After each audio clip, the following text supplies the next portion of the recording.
नमस्कार दोस्तों, आपका स्वागत है आपके YouTube चैनल अपना घर अपना गार्डन में। दोस्तों, आज हम बात कर रहे हैं क्लेथिया प्लांट के बारे में।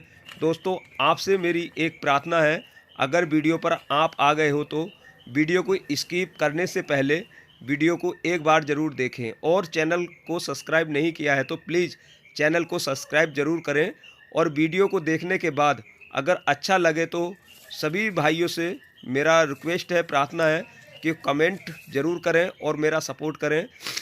तो देर ना करते हुए दोस्तों, बात करते हैं इस खूबसूरत पत्ते वाले प्लांट की, और जिसको जाना जाता है क्लेथिया के नाम से। कई लोग इसको जेब्रा प्लांट के नाम से भी जानते हैं। तो चलिए दोस्तों, शुरू कर लेते हैं इस खूबसूरत प्लांट के बारे में। तो जैसे कि हम सब जानते हैं, आजकल गार्डन बनाने का एक बहुत बड़ा ट्रेंड चल रहा है, और हर किसी के घर में 4, 6, 10, 20 पौधे ज़्यादा भी होते हैं। तो हर किसी के घर में एक चॉइस होती है कि हमारे घर में खूबसूरत से प्लांट ज़रूर हों। तो उन्हीं में से ये प्लांट अपनी खूबसूरती के लिए, अपनी लिप्स के लिए जाना जाता है। और इस प्लांट के बारे में आज बहुत अच्छी जानकारी मैं देने वाला हूँ, किस तरीके से इस प्लांट को अपने घर पर लाया जाए और किस तरीके से इसका रख रखाव किया जाए, और जिससे कि आपके डाइनिंग रूम, बेडरूम, या आप इसको लॉबी एरिया में भी रख सकते हैं। वो सारी जानकारी इस वीडियो के माध्यम से आप तक पहुंच जाएगी। तो सबसे पहले बात कर लेते हैं दोस्तों, इस खूबसूरत प्लांट को किस तरीके से हम लेके आए।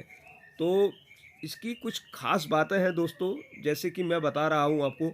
अगर आप जब भी इस पौधे को परचेज करें, पहली चीज़ याद रख लें, इस पौधे को नर्सरी से जब भी लेकर आए हम, इस प्लांट की एक नहीं, दो नहीं, तीन नहीं, 4, 6 कम से कम स्टेम होनी चाहिए।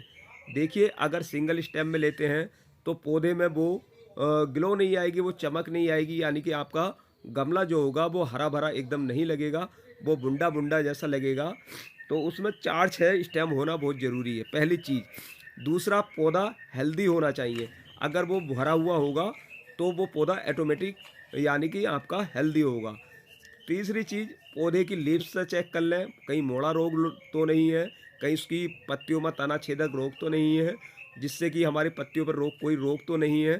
तो वो उससे ये पता चल जाएगा हमारा पौधा स्वस्थ है। क्योंकि ये प्लांट ऐसा है नहीं जो 10, 20, 50 रुपये में मिल जाए। कुछ थोड़ा सा महंगा मिलता है, 350, 400 रुपये तक का ये प्लांट परचेज करना पड़ता है हमको। और हाँ, इसकी एक और जानकारी मिलेगी, आप इसी प्लांट से कितने सारे पौधे अपने घर पर ही तैयार कर सकते हैं। तो चलिए, ये तो हो गई इस प्लांट की बात। अब बात कर लेते हैं इसकी रख रखाव की, कि किस तरीके से हमें ये रखना है और कहाँ पर रखना है। तो दोस्तों, अगर आप इसको, ध्यान रहिए, अगर आप इसको गलती से आउटडोर रख देते हैं, यानी कि डायरेक्ट सनलाइट में रख देते हैं, तो सबसे पहले जो नुकसान होगा इसकी लीव्स पे होगा। क्योंकि इसकी जो पत्तियां हैं वो तेज़ रोशनी को कभी बर्दाश्त नहीं करती हैं, जिससे कि पौधे की पत्ती झुलस जाती हैं और पौधा हमारा ख़राब हो जाता है। मेन इम्पोर्टेंट बात है, इसको डायरेक्ट सनलाइट से, डायरेक्ट धूप से, तेज़ उस धूप से बचाना है, पहली चीज़। दूसरी, इस पौधे को रखना कहाँ पे है, हमें रखना है इसको शेड एरिया में, यानी कि रोशनी मिले, धूप ना मिले। ध्यान रखने वाली बात है, रोशनी मिले, धूप ना मिले। आप इसको चाहे तो डाइनिंग रूम में रख सकते हैं, बेडरूम में रख सकते हैं, आप लॉबी एरिया में रख सकते हैं। आप इनको अगर घर के अंदर रखना है तो वहीं पर रखें जहाँ से विंडो से रोशनी मिल रही है, क्योंकि ये इसको रोशनी ही पसंद है, इस प्लांट को धूप बिल्कुल पसंद नहीं है। पहले दो तीन बातें हो गई। अब बात कर लेते हैं इस प्लांट की मिट्टी की, किस तरीके की इसको मिट्टी चाहिए होगी। क्योंकि इसकी मिट्टी बहुत इम्पोर्टेंट रोल निभाती है, क्योंकि इसको हल्की मिट्टी की ज़रूरत होती है।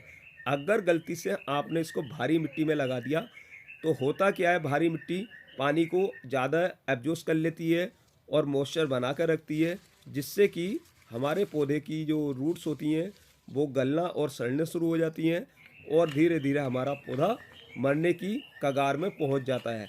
तो इसलिए मैं इसकी मिट्टी का भी तरीका बता देता हूं आपको, कि किस तरीके की इसकी मिट्टी चाहिए होगी और किस तरीके का हमें इसे करना है। तो उससे पहले बात कर लेते हैं दोस्तों पानी की। तो पानी कब देना है, देखिए, जब तक इसकी मिट्टी यानी कि जो मिट्टी गमले में हमने भरी हुई है, जिसमें पौधा लगा हुआ है, वो मिट्टी कम से कम आधा यानी कि 2 से 2.5 इंची तक वो गमले की मिट्टी सूख ना जाए, तब तक इसमें पानी ना डालें। वो कौन से मौसम में? सर्दी के मौसम में। सर्दी के मौसम में 2 से 2.5 इंची तक मिट्टी सूख ना जाए तब तक पानी ना दें, पहली चीज़। और दूसरी, अगर गर्मी का मौसम आ गया है, समर ऋतु चल रही है, तो उस मौसम में आप इसको 1 दिन छोड़कर 2 दिन छोड़कर पानी दे सकते हैं। बट पानी देने का एक बहुत अच्छा सा तरीका और मैं बता रहा हूँ। आपको करना क्या है, इस स्प्रे गन की मदद से इसकी पत्तियों को धोते रहें और जो डस्ट होती है वो भी हट जाती है। फिर उसके बाद में इसकी रूट्स में पानी डालें। पानी इतना डालें केवल नमी बनी रहे, यानी कि हल्की फुल्की नमी बनी रहे, बिल्कुल गीला ना हो। और उसी पर्पज़ से, उसी डेली बेसिस से आप पानी दे सकते हैं। 2 दिन छोड़ के, 1 दिन छोड़ करके आप नियमित टाइम बना लीजिएगा, उसी टाइम के अकॉर्डिंग इसको केवल पानी देना है। चलिए बात कर लेते हैं इसकी मिट्टी की। तो मिट्टी के लिए सॉरी, आपको बता देता हूं दोस्तों, इसको हल्की मिट्टी बहुत पसंद होती है, जैसे कि मैंने बताया है।